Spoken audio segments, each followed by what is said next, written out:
मई का कैलेंडर पलटने से पहले मायावती 100 सीटों पर अपने उम्मीदवार घोषित कर देंगी। मायावती की जो रणनीति है वो ये है कि संदेश कार्यकर्ताओं को दिया जाए कि हम किसी के साथ सत्ता के लिए समझौता नहीं करते हैं। कि मुस्लिम जो वोटर है वो अब एक तरफा ना होकर के उसका कुछ हिस्सा कांग्रेस के पास जा रहा है, कुछ समाजवादी पार्टी के आसपास जा रहा है, कुछ उसका बीजेपी के खाते में भी आ रहा है और तेजी से शिफ्ट हो रहा है। 2027 का जो चुनाव है उसमें ये जरूर लग रहा है कि जिस तरह से पॉलिटिकल इक्वेशंस बन रही हैं उसमें मुस्लिम वोट जिधर जाएगा उसकी सरकार बनाएगा। लेकिन बड़ा सवाल ये है कि क्या मुस्लिम वोट एकजुट रह पाएगा।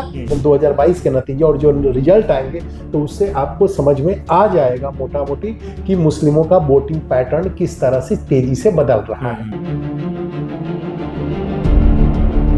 नमस्ते, यूपी टॉक में आपका फिर से स्वागत है। मेरा नाम है नरेश कोश्यारी। उत्तर प्रदेश में मुस्लिम वोट इतना ज्यादा हाईलाइट हो चुका है कि अब हर पार्टी को लग रहा है कि जिस तरफ मुस्लिमों का एक तरफा वोट पड़ेगा उसकी जीत लगभग तय हो सकती है। खास तौर पर इस वक्त उत्तर प्रदेश में बसपा यानी बहन जी की पार्टी जो है, मायावती की पार्टी जो है, वो मुस्लिम वोट, ब्राह्मण वोट और उनका जो पारंपरिक वोट है, जाटव वोटों को तीनों को जमा करके उनकी जो सोशल इंजीनियरिंग है एक बार फिर से उसको एक करके वो सरकार बनाने की तैयारी में है। लेकिन मायावती का जो प्लान है वो कई तरीके से दूसरों से अलग है। मायावती कुछ ऐसा कर रही है जो अखिलेश नहीं कर रहे हैं, मायावती कुछ ऐसा कर रही है जो बीजेपी नहीं कर रही है, कांग्रेस नहीं कर रही है। लेकिन इन सबके बीच में मुस्लिम वोटों को कैसे मायावती एक साथ लाएगी और मुस्लिम वोटों के हाथ में कैसे उत्तर प्रदेश की चाबी है, इस पर बातचीत करेंगे। बातचीत करने के लिए मेरे साथ विजय शंकर सर हैं। सर, बहुत बहुत स्वागत है आपका। धन्यवाद सर। सबसे बड़ा सवाल यही बन गया है कि क्यों इतना ज्यादा लोगों का ध्यान मुस्लिम वोट बैंक की ओर है। आखिर ऐसा क्या है कि जो 15-20% के करीब मुस्लिम वोट हैं वो इतने जरूरी क्यों हो गए उत्तर प्रदेश के चुनाव में? देखिए नरेश, उत्तर प्रदेश की आबादी में मुस्लिम वोटों की हिस्सेदारी 20 से 22% और अगर सीट वाइज देखा जाए, विधानसभा में यूपी में 403 सीटें हैं जी। तो 143 सीटें ऐसी हैं जिनको मुस्लिम बहुल कहा जा सकता है। 73 सीटें ऐसी हैं जिस पर मुस्लिम वोटर 30% से अधिक है। तो ये माना जाता है कि उत्तर प्रदेश में सत्ता की चाबी बहुत हद तक मुस्लिम वोटरों के हाथ में है और जिधर मुस्लिम वोटरों का रुझान रहता है, जिस ओर जाते हैं उसकी सरकार बनवा देते रहे हैं। लेकिन पिछले 10 साल से उत्तर प्रदेश में योगी आदित्यनाथ की सरकार है, बीजेपी पूर्ण बहुमत के साथ, प्रचंड बहुमत के साथ सत्ता में है। तो सवाल उठता है कि 10 साल में आखिर मुस्लिम वोटर किधर गए या उनका क्या दबदबा कम हुआ है, या वो किधर जा रहे हैं जिसकी वजह से वो मतलब सत्ता की चाबी उनके हाथों में रही या नहीं रही, ये सवाल एक बना हुआ है। लेकिन इस बार जो 2027 का जो चुनाव है उसमें ये जरूर लग रहा है कि जिस तरह से पॉलिटिकल इक्वेशंस बन रही हैं उसमें मुस्लिम वोट जिधर जाएगा उसकी सरकार बनाएगा। लेकिन बड़ा सवाल ये है कि क्या मुस्लिम वोट एकजुट रह पाएगा, ये एक बड़ा सवाल है, क्योंकि मुस्लिम वोट बैंक में सेंधमारी के लिए सभी राजनीतिक दल जो यूपी के अखाड़े में खड़े हैं, चाहे वो मायावती जी हो, चाहे वो अखिलेश यादव हो, चाहे कांग्रेस हो, चाहे बीजेपी हो, अपने अपने तरीके से चुंबक लगाने में लगी हुई है। मुस्लिम वोटों को बहुत अलग अलग तरीके से अपनी ओर करने की अलग अलग कोशिशें हैं। अखिलेश यादव की कोशिश ये है कि वो कहते हैं कि हम सबसे बड़ी पार्टी हैं उत्तर प्रदेश में, बीजेपी के बाद अगर आप एक मुश्त हमें वोट देते हैं तो हम कुछ बड़ा कर सकते हैं, तो बीजेपी को हम टक्कर दे सकते हैं। ओवैसी साहब आते हैं हैदराबाद से, वो डर दिखाते हैं कि अगर वो ओवैसी उन्हीं के कौम का एक शख्स होना चाहिए जो उनके लिए आवाज उठा पाए। ऐसे में मायावती कैसे मुसलमानों को अपनी ओर कर पाएगी? सबसे बड़ा मायावती के सामने यही चैलेंज है। आपको क्या लगता है मायावती की जो तैयारी है, जिस तरीके से वो मुस्लिम वोटर्स को या मुस्लिम कैंडिडेट्स को अभी से वो उनका अनाउंसमेंट करने लग गई है, उनकी तैयारी के बीच में क्या आपको लगता है कि वो सफल हो पाएंगे? देखिए, मायावती लंबे समय से यूपी की सत्ता से बाहर है। 2007 में उनकी अपने दम पे बीएसपी की उत्तर प्रदेश में सरकार बनी, 12 से वो सत्ता से बाहर हैं। तो उनके लिए करो या मरो की स्थिति है। धीरे धीरे हर चुनाव दर चुनाव बीएसपी की स्थिति कमजोर होती जा रही है, उनका वोट बैंक घटता जा रहा है। ऐसे में मायावती की समझ में एक बात आई है कि अगर सत्ता में वापसी करनी है, बीएसपी को मजबूत करना है, तो किसी भी कीमत पर अभी से कमर कसनी होगी, पब्लिक के बीच जाना होगा, उम्मीदवारों के बीच, कार्यकर्ताओं के बीच भरोसा जगाना होगा। और इसके लिए वो कहते हैं ना, चौतरफा रणनीति पर काम कर रही हैं। तो चौतरफा रणनीति में क्या है? एक रणनीति यह है कि उम्मीदवारों की घोषणा कर दी जाए ताकि क्लियर मैसेज जाए। अब देखिए, उन्होंने अब तक 4 विधानसभा क्षेत्रों में प्रभारी घोषित किए हैं। जालौन की माधोगढ़ सीट है, वहां से आशीष पांडे हैं, ब्राह्मण उम्मीदवार माना जाता है कि जिसको प्रभारी बनाती है बीएसपी, वही उम्मीदवार होता है। आजमगढ़ की दीदारगंज सीट अबुल कैस आजमी, जौनपुर की मुंगरा बादशाह सीट विनोद मिश्रा ब्राह्मण, सहारनपुर देहात फिरोज आफ्ताब। तो जो 4 प्रभारी बनाए उसमें से 2 ब्राह्मण और 2 मुस्लिम। 2007 की सोशल इंजीनियरिंग क्या थी? दलित, ब्राह्मण, मुस्लिम को एकजुट करते हुए इसी सोशल इंजीनियरिंग के सहारे वो सत्ता में आए। इस बार भी वो दलित, मुस्लिम, अगड़ा सबको एक साथ लेकर, ओबीसी सबको जोड़ते हुए एक ऐसा सामाजिक समीकरण बनाते हुए सत्ता में वापसी की कोशिश कर रही हैं, जिससे मतलब 2-3 मैसेज दिया जा सके। पहला, अगर मान लीजिए विधानसभा चुनाव से करीब 8-9 महीने पहले उम्मीदवार तय हो जाता है, तो उम्मीदवार के पास पूरा समय रहेगा तैयारी करने के लिए। ये कन्फ्यूजन नहीं रहेगा पार्टी के भीतर कि कौन उम्मीदवार होगा, नहीं होगा, टिकट मिलेगा या नहीं मिलेगा।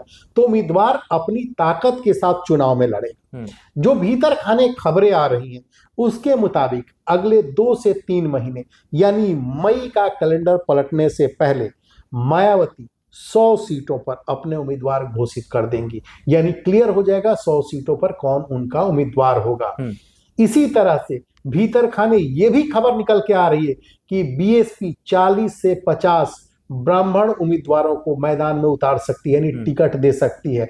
तो उनके साथ एक और सोशल इंजीनियरिंग है, दूसरा जातीय समीकरण है, तीसरा यूथ फैक्टर है, यूथ को जोड़ने के लिए, क्योंकि संगठन में वो यूथ को ज्यादा से ज्यादा जगह देने की रणनीति पे काम कर रही हैं। साथ ही जो जो जो जो जो दलित जो ये है ना, जो दलित आइकन्स रहे हैं उनके नाम पर भी जिसको लोगों को जोड़ना, उनको आगे कर पार्टी को जोड़ने का काम कर रही है। उनकी रणनीति में एक और बड़ा बदलाव जो देखने को मिल सकता है वो ये है कि किस तरह से जो छोटी छोटी चुनावी सभाओं के जरिए लोगों को जोड़ा जाए। तो बड़ी रैलियां ही नहीं होंगी, अब बीएसपी छोटी छोटी रोड शो, छोटी चुनावी सभाओं के जरिए भी लोगों को जोड़ेगी अपने साथ। तो जिस तरह से एक सीट जैसे बीजेपी करती है बूथ मैनेजमेंट हर बूथ से, तो बीएसपी भी उसी तरह से बिल्कुल ग्रास रूट लेवल से किस तरह से विधानसभा में जीत सुनिश्चित की जाए, इस रणनीति के साथ आगे बढ़ती अभी दिख रही है। अब जब बसपा मुस्लिमों, ब्राह्मणों और पिछड़ी जातियों को साथ लेने की बात कर ही रही है, लेकिन उन जातियों का जो प्रतिनिधित्व करते हैं जो पार्टियां, उनको साथ नहीं कर, गठबंधन किसी के साथ नहीं कर रही है, तो इसके पीछे क्या मंशा है? अकेले लड़ने की, अगर ओवैसी साहब होते या फिर या चंद्रशेखर आजाद साथ होते या और छोटी छोटे पार्टियां साथ होती, हो सकता था ज्यादा मजबूत हो जाती, लेकिन उन्होंने ऐसा नहीं किया, उन्होंने अकेले चुनाव लड़ने का ऐलान किया। इसके पीछे क्या मंशा आपको लगती है? देखिए, बीएसपी एक तरफ बीजेपी पर अटैक कर रही है, दूसरी तरफ समाजवादी पार्टी पर अटैक कर रही है, तीसरी ओर कांग्रेस पर भी अटैक कर रही है। तो बीएसपी मुझे लग रहा है कि अकेले लड़ने के पीछे जो मायावती की जो रणनीति है वो ये है कि संदेश कार्यकर्ताओं को दिया जाए कि हम किसी के साथ सत्ता के लिए समझौता नहीं करते हैं, हम सिर्फ पिछड़े समाज को अगड़ा बनाने की राजनीति करते हैं। आपको याद होगा कांसी राम जी जब राजनीति करते थे, कांसी राम जी का जब दौर था, तो जब उनसे जो उस दौर की जो राजनीतिक 2 बड़ी राजनीतिक पार्टियां हैं, मैं नाम नहीं लूंगा, तो जब उनके बारे में सवाल किया जाता था तो कहते थे एक नागनाथ है, दूसरा सांपनाथ है जी। तो ये थी। तो बेसिकली मायावती भी आज की तारीख में अटैक इज बेस्ट डिफेंस, उनको लगता है दूसरों पर हमला करो, और उनके पास मौका है। वो पिछले 15 साल से सत्ता से दूर है। तो बीजेपी पर भी जो जो जो जो पिछड़ों की, जो दलितों की स्थिति है, या जो जो पिछड़े समाज की है, या सूबे की जो व्यवस्था है, जहां भी उन्हें लूप हॉल्स लगता है, कमियां लगती हैं, तो उसके लिए वो आराम से अटैक कर सकती हैं, क्योंकि वो सत्ता में नहीं, जो सत्ता में होता है वो उसकी जिम्मेदारी होती है। तो उनके पास मतलब कहते हैं कि अटैक इज बेस्ट डिफेंस के सहारे वो एक संदेश देने की कोशिश कर रही हैं कि हम आएंगे तो पूरी बदल देंगे, हमने सत्ता के लिए समझौता नहीं किया जी। तो मुझे लग रहा है कि वो अकेले लड़ने में उनको ज्यादा फायदा दिख रहा है। वो 403 सीटों पर अपने उम्मीदवार उतार सकेंगी, उन्हें कोई ए टीम, बी टीम, सी टीम नहीं कह सकता है। तो उनका जो जो बिखर रहा है लगातार, जो उनका जो जो कोर वोटर है वो खिसक रहा है, उसे भी पकड़े रखने की एक रणनीति हो सकती है। बिल्कुल, उत्तर प्रदेश के चुनावी मैदान में इतनी सारी टीमें हैं कि ए टीम, बी टीम, सी टीम एक दूसरे को बहुत सारे लोग कहेंगे, ये तो हम अब जो चुनाव नजदीक आएंगे तो ये देखते रहेंगे। लेकिन अब जनता पर छोड़ते हैं, आप लगातार हम लोगों की बातचीत सुनते हैं, हम लोग जो भी एक हम लोग और बात कर लीजिए थोड़ा सा, अगर हम लोगों ने किया है तो इसमें जो जब मुस्लिम वोटों की बात कर रहे हैं, यूपी में मुस्लिम वोट बहुत ही इंटैक्ट रहा है, हमेशा माना जाता है, लेकिन अब मुस्लिम वोट इंटैक्ट नहीं दिख रहा है।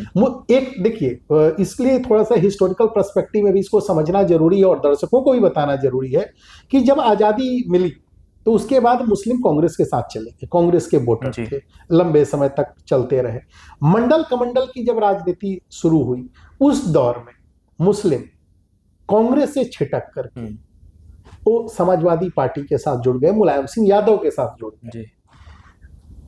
राजनीति का चक्र चला पिछले 2014 के बाद से, जिस तरह की राजनीति मैंने, उसमें मायावती जी ने भी अपने लिए एक जोड़ के कॉम्बिनेशन बनाया, लेकिन 2014 के बाद जो राजनीति शुरू हुई उसमें कभी वो समाजवादी पार्टी के साथ रहे, और उसके बाद से जिस तरह की राजनीति बीजेपी ने की, सबका साथ, सबका विकास, सबका विश्वास और लाभार्थी योजनाओं के जरिए जिस तरह से बीजेपी ने लोगों के, मतलब समाज के आखिरी व्यक्ति यानी गरीब और अमीर में, एक तरह से समाज को जाति की और धर्म की जगह गरीब अमीर में बदला, उस बीच ऐसा लग रहा है कि मुस्लिम जो वोटर है वो अब एक तरफा ना होकर के उसका कुछ हिस्सा कांग्रेस के पास जा रहा है, कुछ समाजवादी पार्टी के आसपास जा रहा है, कुछ उसका बीजेपी के खाते में भी आ रहा है और तेजी से शिफ्ट हो रहा है, क्योंकि कौन चाहता है कि हमें जो सुविधाएं मिल रही है उसको छोड़ा जाए, तो जो जिंदगी को आसान बनाए।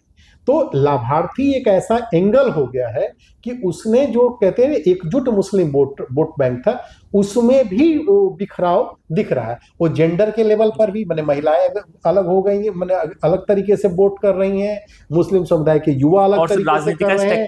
स्ट्रक्चर भी कुछ ऐसा होता है कि हर नेता के साथ कुछ ना कुछ लोग जुड़े ही होते हैं, चाहिए अब वो नेता बीजेपी में चलेगा तो उसके साथ 20-50 लोग पीछे से मुस्लिम बीजेपी में जाएंगे।